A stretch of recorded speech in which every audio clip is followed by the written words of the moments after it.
Hi, I'm writer Kyle Higgins, and you're listening to the Geekcast Radio Network. You've just jumped inside the pull bag. Join TFG1 Mike and the rest of the comic reading crew here at the GCRN as they make their great escape into comics. From DC, Marvel, IDW, Boom Studios, Zenoscope, and more, we have everything you want to read right here. Transformers comics? Yeah, we cover that. He-Man? Yeah, sure. DC superheroes like Batman, Batgirl, Nightwing, and Batman Beyond? Yep, we have those too. How about TMNT from IDW and I Hate Fairyland from Image Comics? Yeah, we have all that here. Plus, so much more. It's all inside the pull bag here on the Geekcast Radio Network. So without any further ado, it's time to talk about the comics we are reading right now here inside the pull bag. Hey, I'm Kyle Higgins, writer of Mighty Morphin Power Rangers, and you're listening to Mighty Morphin March here inside the pull bag.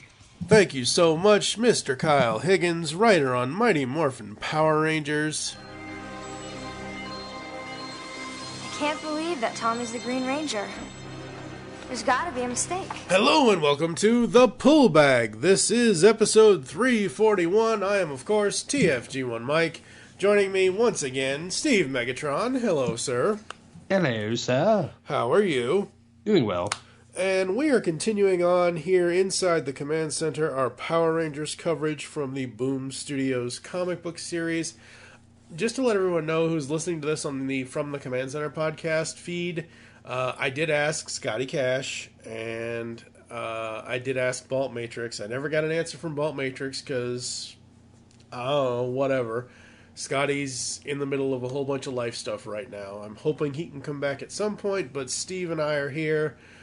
We started with Soul of the Dragon in episode 335 of the Pull Bag, and now it's time for Mighty Morphin March. That's right, 5 episodes of the podcast, the first 5 volumes of the Boom Studios Mighty Morphin Power Rangers series. Now, as far as I can remember, you were sort of a Power Rangers fan as a kid, right? Well, funny you should mention that. I grew up on MMPR through Zeo up until the Turbo Power Rangers movie. Mm-hmm. And then that was my farewell to Power Rangers until Forever Red. And the one where Tommy came back as the Black Dino Ranger. Yeah, it was Dino Thunder, yep. Dino Thunder. I thought that's what it was, but I didn't want to stick my foot in my mouth. I did that on a recording a couple weeks ago, and yeah. So, I that one, and then I watched Megaforce mostly because I knew there was an upcoming penultimate, and they were using various Power Rangers powers, which, so. And then I saw that recent reprisal of Classic Rangers. Yeah. I forget what it's called. It's in the one where they had the giant reunion. Yeah, Dimensions in Danger is what it was. What the episode was called, but yeah, I think it was Super Dino Charge. I don't know. Power Rangers Beast Morphers just started, so I don't know. Yeah, I'm kind of the same way with you. I've watched a few more than you have. Obviously, I was 13 when Mighty Morphin started, so I watched through that, through Turbo, through Zeo. I've watched Time Force, SPD, Jungle Fury, Dino Thunder, RPM. I've watched various ones over the years. The more recent ones, the more like Samurai and like the ones they've been doing over the last 4 or 5 years. Not so much a fan of it unless, like you said, it's one of those anniversary, legacy episode kind of things. But yeah, Power Rangers kind of grew up on it, and for so long we have wanted something in comics for Power Rangers, and there have been several Power Rangers comics over the years. I believe I'm probably talking out of my ass when I say this, but I'm pretty sure there have been. But Boom Studios got the license from Saban, which at this point is now it's Hasbro. So, yeah, so Boom Studios has the license for Power Rangers comics, and damn, I remember back in 6 years ago, essentially, we just passed our 6-year mark here in the pull bag. Yay, happy anniversary to us. Have you people actually been listening to us all these years? 6 years ago in 2013, when the show started, when the podcast started, our very first interview was Kyle Higgins. At the time, he was writer on Nightwing. He would be writer on Batman Beyond 2.0. He co-wrote Batman Gates of Gotham with Scott Snyder way back when. And I think I asked him in that interview, I'm pretty sure, I don't know if it's this exact same question, but I know I asked him something along the lines of, what would be your one dream thing to do in comics? And he said, easily, hands down, Power Rangers.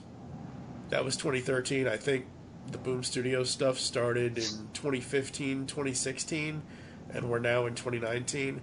Kyle wrote the first 30 issues or so of the series, and damn. This is a Rangers comic that we've deserved for so many years at this point. Well, I think part of what makes this one interesting, and normally I don't have as much commentary as I will on this one, and it's probably because there's a lot to like about it. And I'm not just saying that as someone who's read a lot of his other stuff. I enjoyed not only the art, but the storyline, a lot of the aesthetics that are in it. It's got a very... It's got a very like almost like Phoenix Wright anime type style to some of the characters in certain scenarios or certain views, but I like the originality that they've taken with the characters and kind of given them a similar likeness to their 90s persona, but they've got more of a modern look to them than what they had back then. I mean, it's still very 90s influence, but it's more modern. And then when you look at the Megazords and the robots kind of designs, it kind of gives me that Transformers look with a lot of the way the steel looks, a lot of the way the eyes light up and glow, and then a lot of the effects in it are very reminiscent of the show, but it gives it more of that extra dynamic and feel that didn't necessarily get fleshed out because you were kind of translating anime and adding in pieces of American television to it to kind of make it fit. Yeah. Whereas this is completely original and they can kind of do what they need to do with it. Yeah. I mean, what they've done here is they've taken all of the original like suit designs and things like that, all of the original Megazord, Dragon Zord, whatever Zord designs so far at this point in Volume 1 here. And it's basically what we remember. Yes, you're right. The actual characters of Jason, Billy, Trini, Zach, Kimberly, and Tommy are not exactly on model to the live-action actors, but it's close enough to where it's close enough to resemble them without actually it being their likeness as far as that goes. And like you said, it still has, nuances of difference and kind of modern feel. But the suits, when they're in the suits and we see the Zords, I'm like, oh my god, it's like the TV show just jumped into the comic. Only it looks more detailed. Absolutely, it does. It kind of gives me the vibe that we got from the first Power Rangers movie. Yep. In a sense, because you get more of that detail that wasn't there the first time around. And, I mean, everything down to the little details of them doing, like, spectrographic, like, audio analyzation. Yep. Like, every little detail like that, it's kind of amazing. Yes, it is. And you would think that maybe they're just, and I'm not saying they do this, I'm not saying Kyle does this at all, he doesn't. Anybody who says to you, oh, there's a new Power Rangers comic, oh, they're just gonna, comicize the, basically translate all the old episodes into the comic. No. All new, all original story. Yes, there are parts from the show, like specifically, Tommy, being, evil and then being good. Yes, that's from the show, but the whole story so far is not what, the events of the comic only very vaguely mirror the television show. They obviously put the homages in there and things like that and whatever. It's just such fun. It really, really is. Tommy, I know. I know you're the Green Ranger. Well then, Pink Ranger, you should also know that you and the other Power Rangers will soon be destroyed. Let us help you. We can break Rita's spell. Rita is my empress. She will soon rule the world. Tommy, please, let us help you. You have been warned. Part of the thing I like about the comics, especially when Kyle Higgins gets involved, is he keeps the life about the original show without altering that, but he fills in a lot of the gaps that are missing from the actual continuity. Yep. And in this sense, like, it kind of gives you that continuity gap during the time that Tommy was showing up, and during, with all the influence from Rita Repulsa, and all of the nuances that he had to deal with, coming back into that. Now, also, I kind of forgot about Scorpina and the fact that she was like this early on. Yeah. Even though, like, reading the other one with basically the old man Logan type of thing with Tommy, where she's the villain. Yeah, she's the villain. But it's still, like, I forget that she was around during this time, and so it's kind of refreshing to see some of these little details kind of pop back up, and then just the level of how he plays these characters off each other. You can tell that he knows these characters. Absolutely. He absolutely does. I love the art in this. It's so good. It, like I said, it's basically the show put in, like, the show jumped out of the TV screen and went to the comic page, and it's so cool. It really, really is. So to get the creative out of the way, like we've already been gushing about him, Kyle Higgins on writing, illustrated by Hendry Presetti. I'm probably pronouncing that horribly. Colors done by Matt Herms, letters done by Ed Dukeshire, cover by Goni Montez, and designer is Jillian Crabb, assistant editors Matthew Levine and Alex Gaylor, and the editor is Daphna Pleben. Again, sorry if I butchered any of those names. I love the introduction here from Judd Lynn, executive producer Power Rangers from 2016. That's right around when the trade was released. This is just so cool. We start off with obviously Tommy being evil. And I love that cover. The cover of the prologue with him holding the sword. Oh man, all the covers that the artists have done for this series have been so cool. Yeah, I'm digging the visual details on this. Yeah, the way through.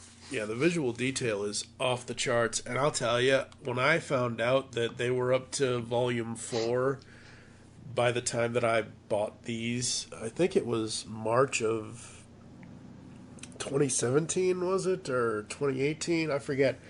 There was a time where Volume 4 had just come out in trade.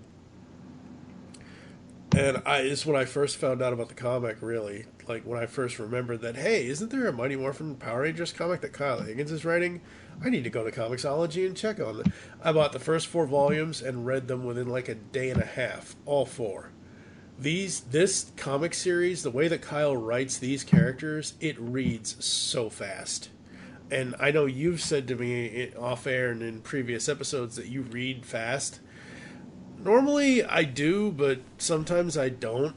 Like, I read this within 35 minutes maybe, where normally a full 5-issue traded collection would take me maybe an hour, depending on what it was. But this story moves so well. Yeah, it definitely does. And then a lot of the details in some of the writing, like, I like how different people have different color palettes as far as their fonts when they're speaking. Yep. That's like, cool. Zordon's got the blue, you've got like Rita, kind of complaining, and the green into Tommy's ear, and then so I mean, you have like the two, big sorcerers of sorts conversing in that way, and then the just how everything kind of plays out. It's very easy to read, even if you're not fully like taking in all of the text. Like, you can kind of infer based on what you do read, with the visuals that are placed with it, how the story portrays itself. Absolutely. And you'll have to excuse me, folks. I should have said this at the beginning of the show. I am a little under the weather tonight, so if I sniffle or sneeze, I'll try to cut it out in the editing, but it is what it is. The life of a podcaster. I'm too old for this shit. Oh, God. Oh, wait, wrong genre. Yeah, I mean, this first little prologue chapter, with Scorpina showing up, with Rita's plan kind of revealed of she wants to steal Tommy's powers with the green candle or the green chaos energy and the crystal and all of that. Absolutely love that. I was thinking she had her own Zeo crystal there for a minute, and I was like, I was too. I was like, wait a second. But yeah. Just like in the show, and we'll get to this close to the end of the episode, but just like in the show, even when Kyle's writing them, I can't stand Bulk and Skull. Oh my God. I'm sorry, I had to skip that part. They were so annoying. Well, okay, so we have a full comic story in each of these issues, folks. 22 pages of main story, I think. And then we have a little backup story, The Adventures of Bulk and Skull, written by Steve Orlando and others as well. I believe that's illustrated by Corin Howell, who had done the Batmite miniseries for DC. I immediately skipped that the first time I read these because what it felt like to me was what Scott Snyder did in his Batman books when they would throw in backup stories. And I'm like, the main story's over. I don't need a backup story. And I understand here it's for other creators to get their feet wet on Power Rangers. That's cool. But the stories themselves, Bulk and Skull, are just way too annoying. In the scope of the main story, I'm fine. Like them having, their podcast and Ranger Station and whatever. Sure, fine. They got to do something in the, 21st century. But, now, the villain at the end, though, left me wanting more, for sure. Oh, yeah.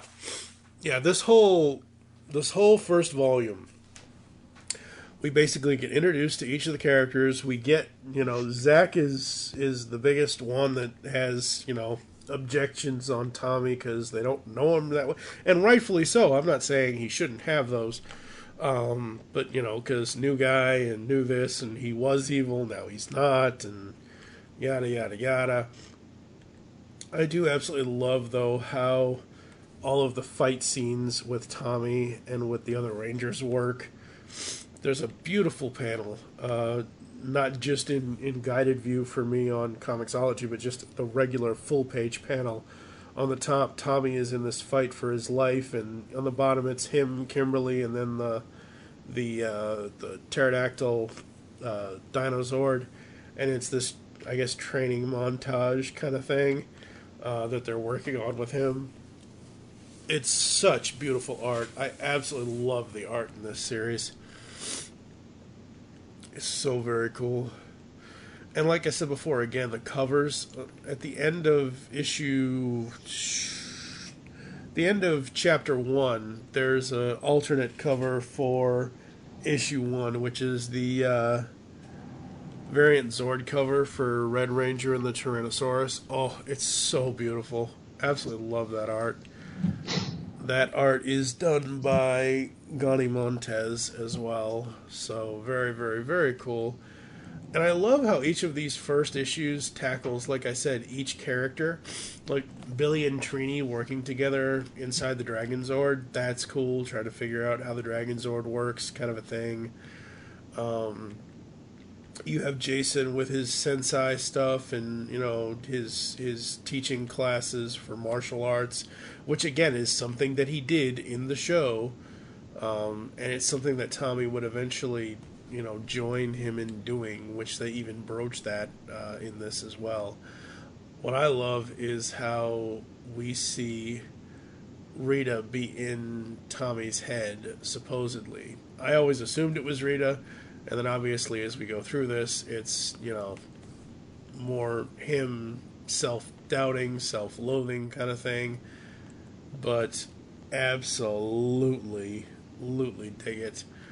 What did you think after the first 2 chapters, after the first, you know, well, technically 3, because prologue, but, I mean, up to the point where we see where Goldar is in the Dark Dimension, what did you think? Well, I don't know. I didn't really pay too much attention to like the chapter markers, to be honest. Okay. I did think it was kind of weird that Goldar was in the Dark Dimension, kind of secluded. But I must have forgotten a detail from the show. Well, no, this is part of it's part of the story here. It's not really a part of the show. The Dark Dimension obviously is Rita's dimension, and this is normally where Goldar would have fought Jason. In the show, he would have fought Jason, Tommy, any of the other Rangers.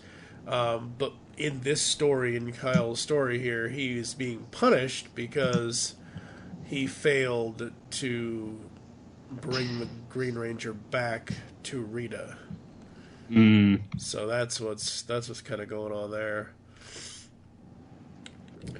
I love how, and this is so apropos, I think, I love how Kyle has written Trini in this, because obviously Thoy Trang passed away years ago, kind of a thing, so she's not here to see this kind of a thing, but I love the way he's writing her, you know, kind of being sympathetic towards Tommy and basically being an ear for him to talk to, kind of a thing, when she's doing the tests on him. I absolutely think that's a wonderful part of Trini's character. And she even says to Tommy about how her dad used to be a doctor and how someday she wants to, you know, help others in some other way other than being a Power Ranger, obviously alluding to the point in the show that she, Jason, and Zach will eventually leave, kind of thing. I know that Kyle doesn't do it in the way that was done in the show, but it still works. It really, really does. And as we get through most of this, we see them figuring out, you know, Tommy's connection to the Dragon Zord, and even though the Dragon Zord isn't connected to the Morphin Grid the way that their swords are, it still is connected, and it's just more powerful, it seems, and I don't know, it's so interesting how Kyle has worked all of this stuff in and made it an original story. Not that it wouldn't have been anyway, but it, you know, being able to throw Easter eggs in is always the funnest part of it, but at the same time you still have to create an original story for something, for a new comic book series, and it's not exactly the path that the show took, but it's still the path that it's a double-edged sword. It is and it isn't what the show was. Yep.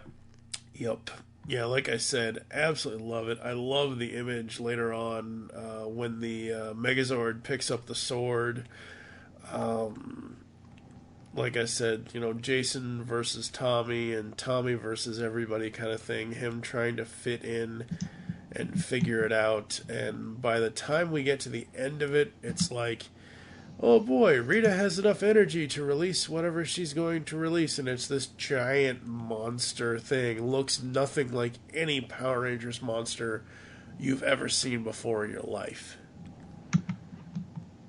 Absolutely love it. Yep. And like I said before, at the end of that, which is the end of the first volume, we have the Adventures of Bulk and Skull, which I did go back beforehand this reading, even though I skipped it the first time. I did go back and I did try to read this, and It's okay, it's cute, it's interesting, it's kind of funny, but it's still Bulk and Skull. Yeah, I'm not a fan. I love the cover gallery that they put at the back of this. You have all of the Ranger covers that were exclusive for the first issue kind of thing. All the colors. You have the Green Ranger, you have the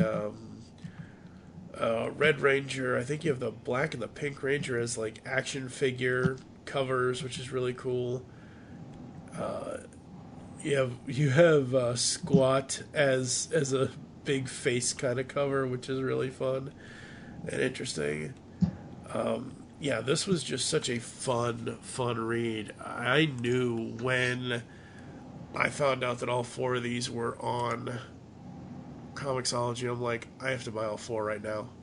And I have to read all 4 right now. I think quite literally, I think it was less than a day that I read all 4 of the volumes of the first, basically, issues 0 through 20 I read within a day and a half. I read 20 comics in a day and a half, folks. It's that good. And even though I hadn't picked it up until we're doing this right now in March of 2019, I still remember and how I felt when I first read it, and I still feel that way reading it a second time a year or so later. What were you, after you finished this, did you immediately want to read the next volume? Yes. Yes. Big scary villain at the end, half destroyed command center. Yeah. Yeah. It was like, hey, I need to keep reading because this is interesting. And this is the Power Rangers comic we have deserved for so long. Everyone says, oh, I wish the Power Rangers TV show would do this or do that or whatever. I'm sorry, you're probably never going to get your wishes. But you get someone like Kyle, who is a storyteller at heart, who is a writer that writes what he loves, and you get this comic. You get stuff like this, you get Nightwing from New 52, you get the Batman Beyond stuff he did. The man is amazing. I've got to get him on for a new interview.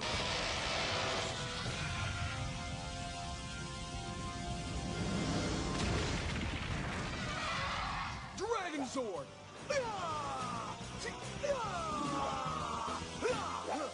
All this will belong to Empress Rita once I and my Zord put down the Power Rangers forever!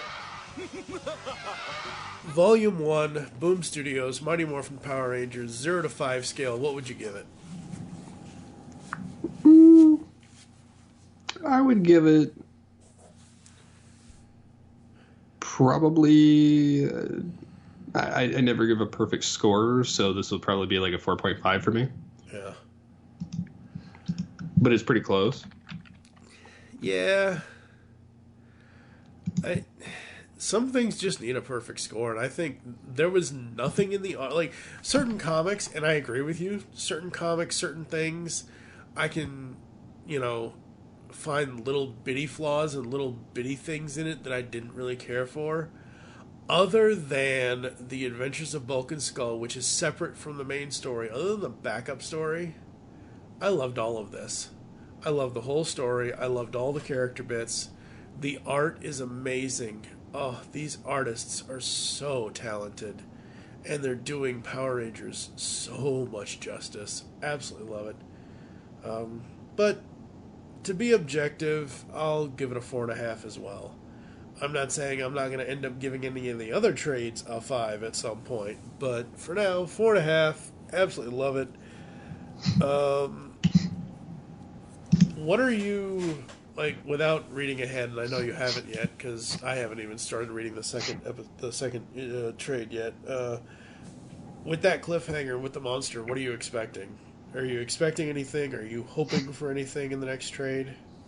I'm wondering if they're going to somehow turn back time, or if the white Ranger powers will come out. To take on the problem. Yeah. Yeah, considering obviously they're following the whole green powers are going to burn out kind of a thing. Yeah, who knows? We'll have to wait and see. As I said, folks, this is Mighty Morphin March. We've got episode 341 to 345, the first 5 collected editions, first 5 volumes of Mighty Morphin Power Rangers from Boom Studios. You can find me on social media at TFG1Mike on Twitter. What is your Twitter, sir? At SCP-21. You got anything you want to pimp out before we get the heck out of here? Nothing aside from recording Altered Geeks and having episodes of those coming out, and hopefully soon some more All Things Transformers and Future Imperfect. Absolutely. Just keep it tuned here to the pull bag, folks, for more Power Rangers coverage here in Mighty Morphin March. Make your great escape into comics, and we will catch you next time. We missed you, Zordon. Morale around here was pretty low without you. The fact remains that even as you faced your greatest danger, with all the odds stacked against you, you carried on like true superheroes and persevered. We really owe a lot to Alpha. Alpha, you displayed exemplary leadership capabilities in my absence. I am very proud of you. Oh, well, shucks. You've just heard the latest episode of The Pull Bag, the GCRN's first comic review and discussion podcast. There are several ways to get in touch with us and leave feedback for the show. You can visit the website, geekcastradio.com, where you can comment on the episode and all of our different podcasts. You can rate and leave a review for the show on iTunes. Be sure to leave us feedback. Become a fan of us on Facebook, facebook.com/thepullbag. Send us an email, feedback@geekcastradio.com. Follow us on Twitter @thepullbag and @geekcastradio. So until next time, make your great escape into comics and unleash the geek in you. And now I welcome our newest Ranger. Now that you are a true Power Ranger, Tommy, you must follow 3 basic rules or lose the protection of the power. First, never use your power for personal gain. Second, never escalate a battle unless Rita forces you. And finally, keep your identity secret. No one may know you are a Power Ranger. Count on me, Zordon. 100%. Here, I made you a communicator. Oh, thanks, man. You're one of us now. Welcome aboard. A new chapter has begun, Rangers. Let the power protect you.